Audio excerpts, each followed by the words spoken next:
What's going on, everyone? This is Will from Game On here, and I have my favorite bet of NFL Week 3. Honestly, probably my favorite bet of the NFL season so far, and that is on the Philadelphia Eagles Monday Night Football against the Buccaneers. Eagles laying the 4.5. I absolutely love it. Let me tell you why. But before I get into why I love it, let's take a look at some stats and also see where the betting market is on this game.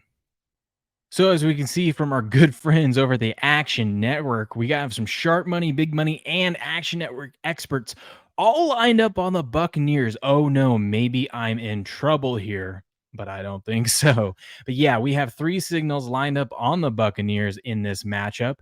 52% of the bets and 66% of the money is taking Tampa Bay and the points. Now, as you can see, the line did open up Buccaneers +7, and it is currently being bet down to Buccaneers +4.5. I don't think it matters. I think the Eagles are going to cover the 7, but guess what? We don't worry about that because we're getting 4.5. So let me tell you why. Let's start with how the Eagles are doing this season. We go over to Pro Football Focus, our good buddies over there. Let's see the stats on the Eagles so far. Now, granted, remember, we are 2 games into the season. A lot of people will be throwing numbers at you, and we'll get into the Baker Mayfield numbers this season, which is insane. And I guess I should start off too. You guys know me. Actually, here, hold on. Let's exit out of this real quick.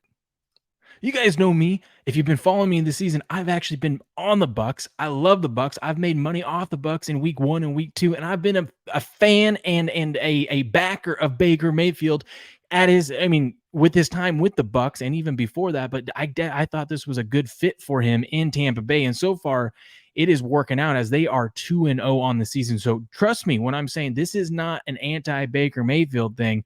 I've just got some stats that he cannot keep performing at this level, but we'll get back. Here we focus on the Eagles real quick. Obviously, they play the Patriots. Tough game to start off the season. That Patriots defense is no joke. But they get the job done, 25-20. The offense did not look good in that game. And I think what people are taking away from this Minnesota game is the fact that Kirk Cousins was able to put up 300 and something passing yards on this supposedly really good Eagles defense. A lot of people are anti this Eagles defense.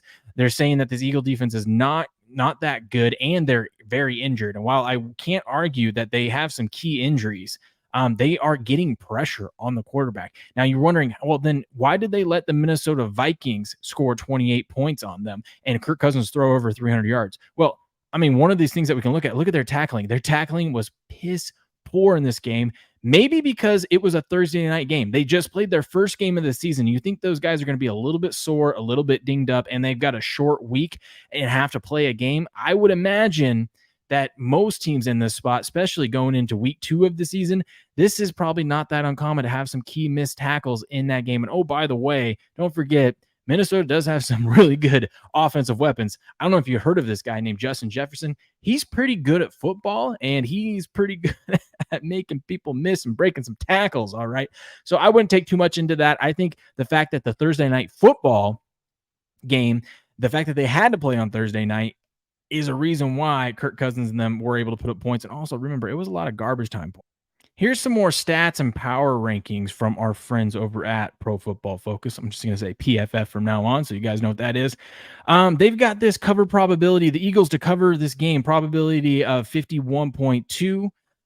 Let's see. They actually, I think I have this on the next slide. They actually have this game graded. It should be a little bit higher in their opinion. Impact players that are injured. Yes, we know Blankenship, Sweat, Cunningham, Bradbury, Cox. A lot of these guys are questionable going into this game. I expect some of them to be playing in it. But you look at this, you got power ranking, overall team metrics. You've got the 3rd ranked team overall in the NFL based off of PFF's ranking and going against the 14th ranked team. So, to only be laying 4.5 on the road from the 3rd best team against the 14th best team, really, it's not that terrible of a. Lastly, what we have from PFF is just some stats here for you. So far, Eagles have scored 59 points this season, which is 5th in the NFL. They've allowed 48th, which is 16th, so not bad. They're doing pretty good. Team grades overall, they're graded 6. This is based off of stats and whatnot, not based off of Pro Football Focus. We just saw Pro Football Focus has the Eagles as their 3rd best team in the NFL. Stats wise, though, they are 6 overall.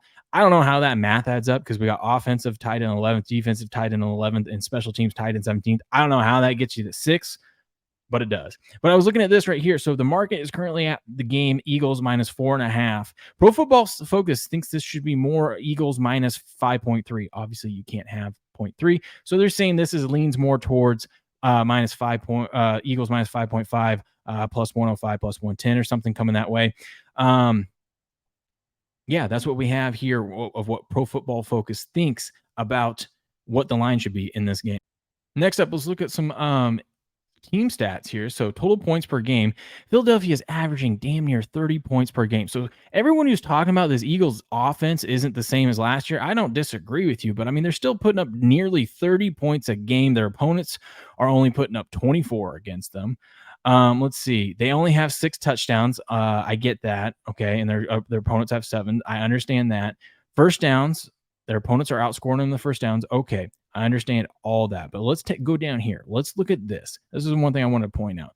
The Eagles are averaging 4.9 yards per rush. Now, remember what I said. It is only 2 games, but let's take a look at this. They're averaging 4.9 yards per rush. Meanwhile, their opponents are only averaging 3.4. I don't think the Buccaneers are going to be able to run on this defense. So that means you're going to put that ball in Baker Mayfield's hands to make a play. Don't get me wrong. He's shown us for 2 games so far. He's been able to do it. And he's got the weapons. He's got Mike Evans, Chris Godwin, and a bunch of other guys out there. So maybe he can make it happen. I just think the pressure coming in from Jalen Carter and that defensive line, we've seen what happens when Baker gets pressured. I might even look at Baker to throw an interception since he has yet to throw an interception in this game, hence why the Buccaneers are also starting off 2-0.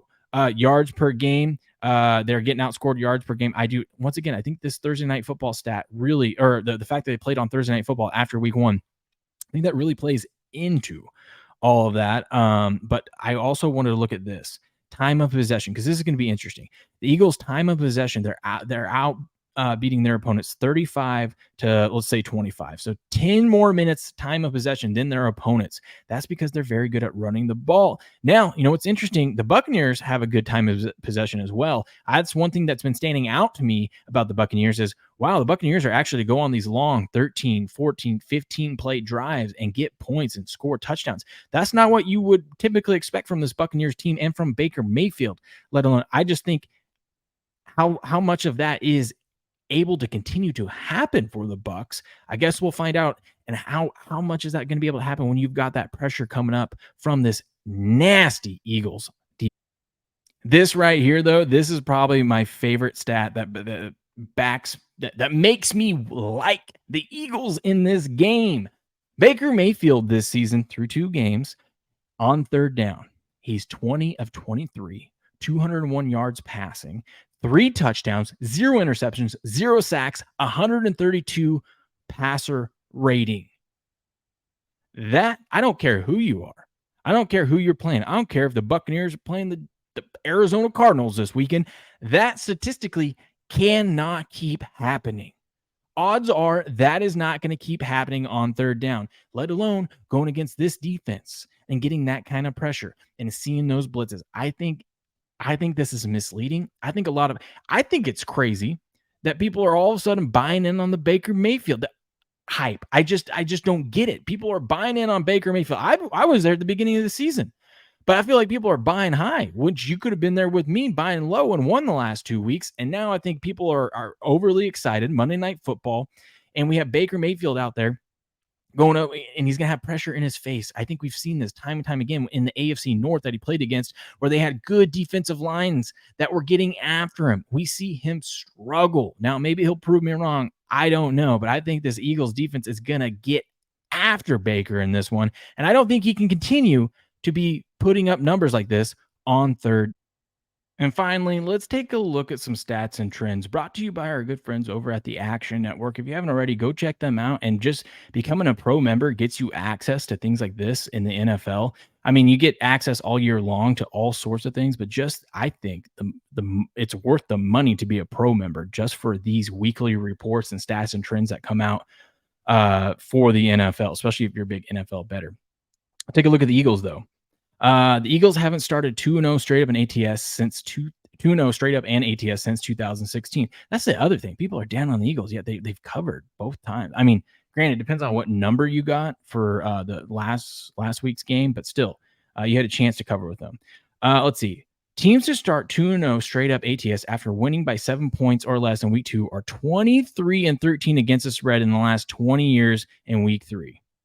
And that means this week's matchups, we got the Philly, we got the Dolphins, and we got the Ravens that are in this spot. Now, this one's interesting. The Eagles defense allowed 28 points in week 2 versus the Viking. Here are Philly's defensive points allowed and Hurts's starts after the defense allowed 28 or more points in the previous game. 10, 16, and 7. Doesn't it feel like that's what we're going to see? Do we really see the Buccaneers getting to 21? I don't. I really don't see in this one. Let's see.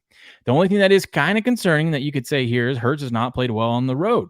In his career, he is 7-13 against the spread on the road since 2020. Not good. Not good at all there. And then there's this. Hurts has been money as a favorite. His teams are 23-5 straight up as a favorite with Hurts as the starter, including 23-3 straight up when the Eagles are favored by 3 points or more. 21-1 straight up in the last 22 starts. How does that stat right there not make you excited about laying the 4.5 with the Eagles against the Buccaneers of all teams? Let's see. Hurts on extended rest. I mean, I feel like that's too soon. Hurts has won 19 out of his last 20 regular season starts. He's the 6th quarterback in the Super Bowl era to have that stretch with Peyton Manning, Tom Brady, Patrick Mahomes, Joe Montana, and Jim McMahon. Kind of good company there. A little bit better company than Baker Mayfield. And some more anti-Buck stats here for you. Mayfield, let's see, will be making his 13th start at night. His teams are 6-6 or 6-6 straight up, 5-7 against the spread. Mayfield won his first Monday Night Football start in 2019 and since has gone 0-4 straight up and against the spread on Monday Night Football. He does not do well when the lights are shining bright, except for if he's making commercials. Mayfield is 0-2 straight up and against the spread at home as a dog at night. Wow. Baker is 13-20-1 against the spread at home in his career. He is, let's see. Yeah, he is not great at home. He's 13-21 against the spread at home. Doesn't do well. Then we got Todd Bowles, of course. It says Todd Bowles is one of the worst coaches in the NFL as an underdog. Hey, Action Network, let me save you something. Cut this out right here. Edit that out. Todd Bowles is one of the worst coaches in the NFL. How about that? I mean, Jesus. I don't think many people disagree with me on that statement. Bottom line, I like the Eagles in this game. I just have to lay 4.5. They're the better team. They have the better defense, and Baker cannot continue to play at the level he's playing. At least I'm not willing to bet that he's going to continue to play that way. Bright lights. He has done terrible in Monday Night Football games. He is playing out of his mind on third down. I don't think that's going to continue to happen. I think the Eagles defensive line is going to get pressure and bring it on Baker in this matchup. I also think, as much as people want to, rag on the Eagles offense, I think they have another level. I think they're going to hit that level at some point. It might be this game. I don't know. I don't want to be on the other side of the Eagles, though, when they do start firing off on all cylinders, especially if they can get things going. I know this is a good Bucs defense. Don't get me wrong. It is a really good defense. But if this Eagles team can start get the ball rolling, I don't see them slowing down. I don't think they're going to try to just get by with a win here. I think they would like to shine on Monday Night Football and blow people out and remind people that, hey, we're still the defending NFC champs. All right. So don't count us out yet. So I'll be on the Eagles as my best bet NFL week 3. Let me know what you think in the comments below. Am I right? Am I wrong? Are you telling me? Do you like something else in this game? A better bet? Let me know in the comments below. And if you haven't already, come over to gameon.locals.com or sportspicks.locals.com where you can get access to all my picks, all my plays, and a ton more of content. Free things like this. Check this out. I'm just going to share this. Oh, wait, hold on. I messed that up. I don't edit these things right here because where is it? Right here. Look at this. I got a nice little teaser teaching moment for you. I got little breakdowns of, hey, here's how you want to do this scenario in a situation. So this one was when do you want to bet an NFL favorite that is a -6.5 or -6 favorite when is it a good time to tease them down? Things like that you can get over at sportspicks.locals.com or gameon.locals.com. Come join me. Free to join. Love to have you. But most importantly, subscribe to the channel, like this video wherever you're watching it, and comment below. Let me know what you think. Can Baker Mayfield continue to shine and upset the Eagles on Monday Night Football? I'm saying no. What do you say? Can't wait to hear from you. Until next time, see you later.